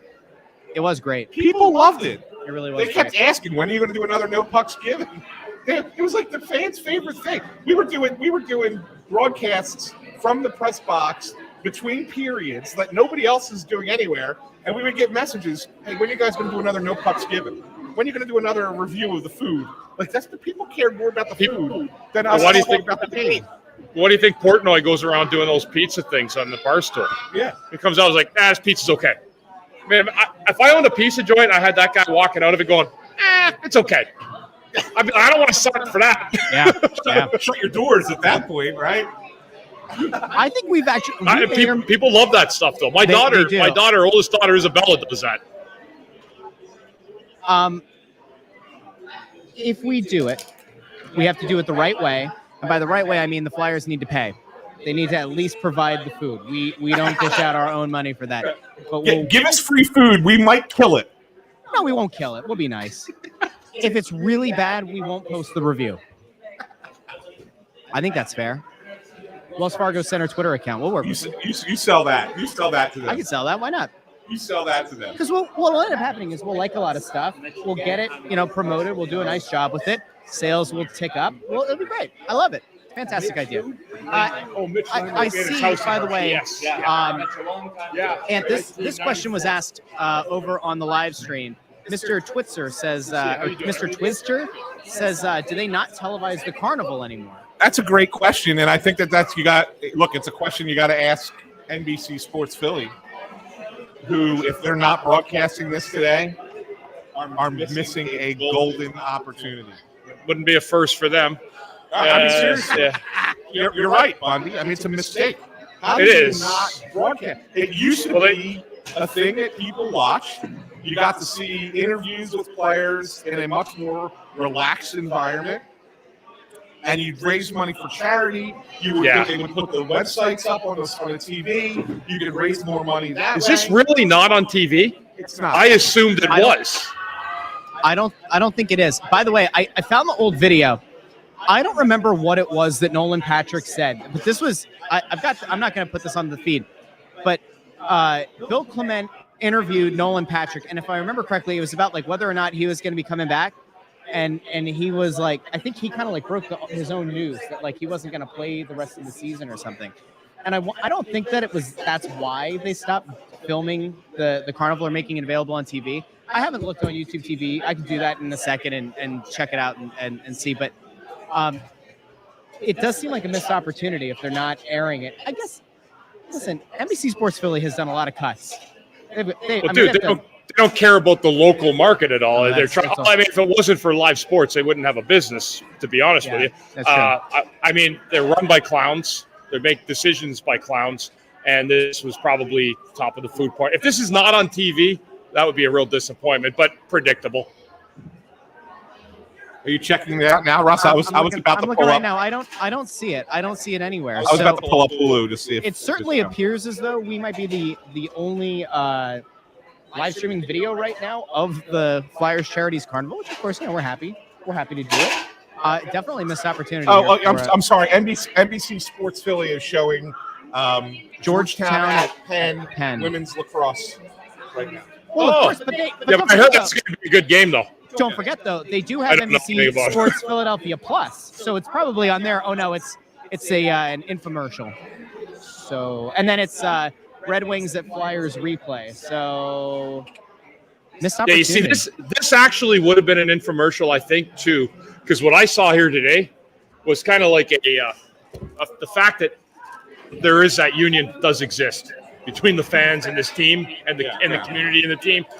And I'm honest to God, it's a great day. It's been a great hour and a half, guys. We've had some interviews, some shaking hands. We have one more coming before we wrap up. Cindy Stutman's going to stop by. Just kind of give us an update on everything. Where's Cindy at? Let's get her in here. Where's she at? She's coming. They're just on her way. Okay. She's on her way. So we do have one more, and then we'll wrap it up at that point. Bundy, I have a problem that I think we need to hash out here as the three of us. By the way, I'm taking your apple since I dropped mine. Why are you taking my apple? Okay. I want to point out, for the record, that 18 months ago, no, I think it's 19 months ago, when I said that it was time to move on from Chuck Fletcher, you agreed with me. And yet one of the people at this table disagreed at the time. And I think we've allowed him to get away with that for far too long. No, I said it. I think we need a public apology. There was no apology. There was no apology. No, and I'm going to be honest with you here, Russ. I don't know if it happened that day. We've done a lot of shows, but he did turn the player. I mean, he called Chuck a liar. He did. That to is the true. entire city. I mean, he's called them a liar probably 4 times. That's right. All I asked for was last summer. Yeah. And then once he screwed that up, that was it. I believe when I went back and looked, July 22nd, 22. Did you go back through the archive to find when you first crapped on him? That's when I wrote the story that they needed to fire everybody. Okay. So I may have said it before then, but the written story was July 22nd, 22. Okay. So this summer, let's have like a fun prediction here for a second. What's the big story? Last year, I went on vacation. That was the Gaudreau thing falling apart, right? Whether or not they actually pursued him, the works, all that. Let's go to this summer without knowing anything, without knowing who the president of Hockey Ops is going to be, without knowing if Danny Briere is going to remain as the GM of this team. What's the big story that we see this summer? Is there one move that Danny Briere could look to make that would steal the headlines? Is there anything that you're hearing right now? I know that back around the trade deadline, you said Columbus was interested in Kevin Hayes. That would obviously be a big move, but maybe that fits Tortorella's idea of addition by subtraction. But is there a player that you've heard, or is there anything right now that you look and you say, this could be the thing that steals the headlines in the summer? I think we'll wait and see where they fall in the draft before that happens. I don't think they have an answer to that yet. Okay. I think they need to see the lottery first, and then because if they move up and they get one of the big name players, then that changes everything. If they don't and stay at 7, then I think you might see some creativity. Okay. So, but I think that will dictate it. So, joining us now a repeat guest of Snow the Goalie, Friend of the program at this Friend of point. the program at this point. Right, yeah, that's right. Cindy Stutman, who's in charge of everything today, like running this show for Flyers Charities. First of all, how are you? Good to see you. Good to see you. I appreciate you taking the time because I know just what goes into this event and how you get pulled in 65 different directions, right? So I guess first of all, I know there's still an hour to go before everything wraps up. What can you tell us at this point? How are you feeling about it? I mean, seeing all the fans back in the building for this event for the first time in 4 years, like, where's your head at it with it right now? Overwhelming, right? It's been awesome. Bundy and I were just talking about, like, the whole vibe here today is just awesome. It's about families. It's about, people just celebrating, being fans of the players, fans of the team, doing good in the process. It's just like everything is good vibes today. Cindy, you got to probably look at it from a standpoint. Like, if there's one thing, the team has rough patches. They go through it, but this is kind of the one piece, I think, that has been a real rock for this organization over the years, and certainly that line that draws the community to the team. How important is that, especially now in this rebuild and kind of a new birth of the team as we move forward? I think I might have said this actually when we were together last time, but like this event, of everything we do, like take the games out of it, right? But everything else we do as an organization, this is who we are. And this event is who we've been as a team, as an organization. This is our players, our management, our staff. Like, everybody is here today to put this on. And most importantly, the fans are here. So this is just all of us together. And it's super important that it's back and we're back at it. Do you almost feel like what you guys kind of had for like the last, I want to say, probably 14 months have been really making a hard effort to getting back to being what the Flyers have always been, right? Even from back in the day. Do you almost feel like this is the culmination of that? Like it's like this will be the crowning achievement of getting back to where we were at one point from a relationship with our fans again? That, coming back from COVID and like getting back into everything, like we feel like we're finally getting back, and like this is the crown jewel, right? Like this is the event for us to like say we're back, we're here. And look, there's no mistake, you're right in front of our big board that shows everything these guys did all year in the community. So we've come back in a big way, and today is important to create some of that funding to let us continue to do it and do some big things for some local organizations. As you've been walking around, was there anything that you guys put in this year that was new that the fans just gravitated to and they loved, like any kind of new events kind of stuff? I think that there's been crowds around everything, so it's been pretty hard to see, but the art gallery has gotten a ton of play. The stick auction is back, and people are really into that. There's some really big NHL stars that are in that, and that auction goes till March 29th, if I can make a plug, at FlyersCharities.com. And there's some different games and things that people are just having fun at even the old things too. Like it's just great to be back. Were you proud of The Ferris wheel's not new. No, it's been around for probably 10 years. I wondered at first how they got the damn thing in here, but it's. Why do I not remember the Ferris wheel? It's been here, yeah. Mr. No, 2 they've both been decades here. covering the team They've both been here. screwed up the Ferris wheel. All right, time walk to shame. Go I get in the actually tank. did an interview, and I did when they actually did put the thing on TV, and I was doing an interview on the Ferris wheel with somebody. Cindy, I don't know if you've seen this video or not, but Ant goes and gets in the dunk tank, and now he's crying foul because, as we're going to see here, a fan threw the ball, hit the target, but who comes in out of the frame? Val Camillo dunks him in the tank, putting many years of frustration with Anthony and his coverage of the team. It seems like we've now squashed it. Are you proud of Anthony for getting in that tank? And are you surprised that Val is the one who ran up there and shoved that button and dunked him herself? I must have been on the other side of the building because I would have tried to make a run for that too, Anthony. But I think it's great. We really appreciate you getting in and taking it for the team. And guess what? Now that we know you're an expert, you could come back next year. Every year. It could be your thing. I will do it. I will do it. Here's a promise. I will do it next year. You got to find a way to make it a little bit easier to get back onto the seat. Bundy and I were talking. It's a workout. an hour a day of conditioning, Anthony, for a full year, and you'll be right back on it. And don't run with Cindy; she'll blow you away like she did me in the Flyers charity run. 100%. 100%. Cindy, at the beginning of the year when we had you on, you talked about how Scott Lawton was kind of like the guy who was the one who was the most into everything. A lot of other guys were, but he was the standout star.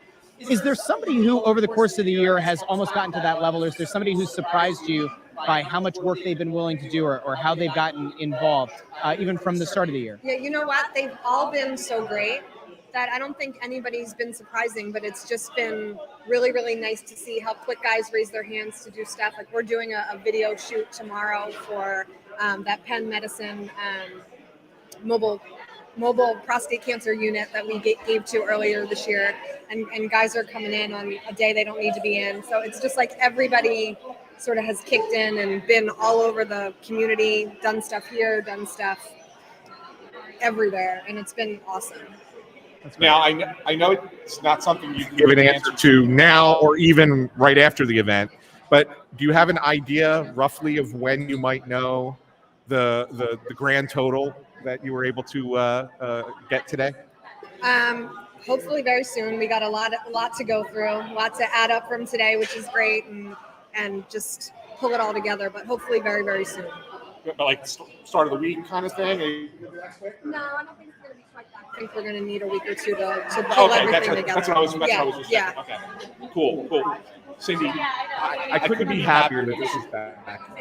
Even though I don't remember the Ferris wheel, it's one of my favorites.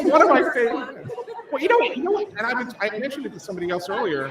The one thing that you guys didn't do this year that they did when I worked for the team that I thought was the coolest thing that we did is we had small groups tour the press box upstairs, and we would surprise the small group with a player up in the broadcast booth. And you would like have 15 minutes, like just the player and like 10, 12 people. Bring that back next year. Maybe I could do that instead of Oh, Jesus. See, here's the thing. This man is sitting here. He's pushing an agenda. He's now trying to deflect that he forgot about the Ferris wheel. What are you doing? All right. Can I just do one quick shout out first? There's a small team of people here that really made this event happen today. That's whoever you have to say. So our charities team, Julia Doherty, Christine Sibley, and Ryan Hemsley, and our events team, Sarah Bosenjack, Meredith Tracy, and Carolyn Calhoun, they came for our game yesterday afternoon and are still here.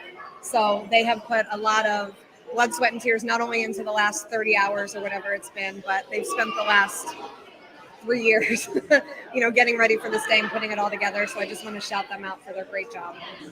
And your events people, I mean, to go from a game yesterday to the wings to this as quickly as they did, I'm always impressed by the quick turnovers, but it's not just turning over from one surface to another. It's turning over and putting an entire carnival on that floor as well. It blows me away just how good they are. Stories of people that don't sleep the night before for this carnival. Yeah, my old buddy Rick Clemmy said it's just insane. Like the work that goes in, tireless hours, countless work by a lot of people. So we thank you guys and salute you because the day ended up being great. Yeah, and that's the most important. It was awesome, Cindy. Thank you very Thanks, much. Cindy. All you do, Thank you. And keep up the good job. And hopefully Tank next year. Yeah. I'll do what I can. We're gonna put him on the Ferris wheel next week. Lock me in one of the Ferris wheel seats and just ride with Anthony for 4 hours. That's all That it is, doesn't. right? I don't know if you're going to sell that many tickets to that, but hey, big thank you to Cindy Stutman for checking in, for hopping on today. Listen, this has been a heck of a day. Yeah, it's been great. The fans, I think we're starting to see some dwindling numbers. I think this thing's starting to wrap up. It's probably a good time for us to wrap up as well. This is the first time that the three of us have all been together in person doing a show. And I think we're going to have to make this more than a once-a-year thing. Yeah, I did a show with you guys one night. The first night I did it actually when I came in. We did a press row show. And we didn't do one since. That's right. It's hard when you got kids and you have a little one there to get everybody together. And so I know, Russ, you actually figured a way to make this happen today. And I know me and Anthony are really happy about it. And it was the right call, right decision. And it's going to pay dividends down the road. We got to meet some great people, some of the Flyer people. And I really do think, we really have, there was a time where we were really, really really tough on people here. But I mean, again, like today, like I think point taken in a lot of ways. I think that they've done a great job. Really getting back to the roots of Flyers hockey, which is what we wanted. We can't control what happens on the ice right now. Talk about it and throw scenarios out, but really the meat and potatoes of this, which disappointed us a lot, was the fundamentals of the organization, and that's been fixed. And that's the business side that's done that, and they should be commended for that. We've given them a lot of props this year, but there's good people in there now, and I'm glad to see things have turned. Once the hockey catches up, man, it's going to be electric down here again. It will be. Agreed. I agree. Well, Russ, if you want to wrap it up with that. Listen, big thank you, as always, to everybody who listens to the show, who checks out the show. If you're watching on YouTube right now, congratulations. You found your way to youtube.com/@snowthegoalie.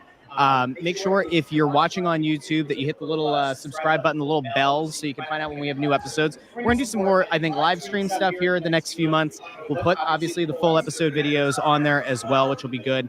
You can find us on Twitter @AnsanPhilly. Oh, hold on. We have the... What the heck was that? Oh, that was a puck. All right, we're good.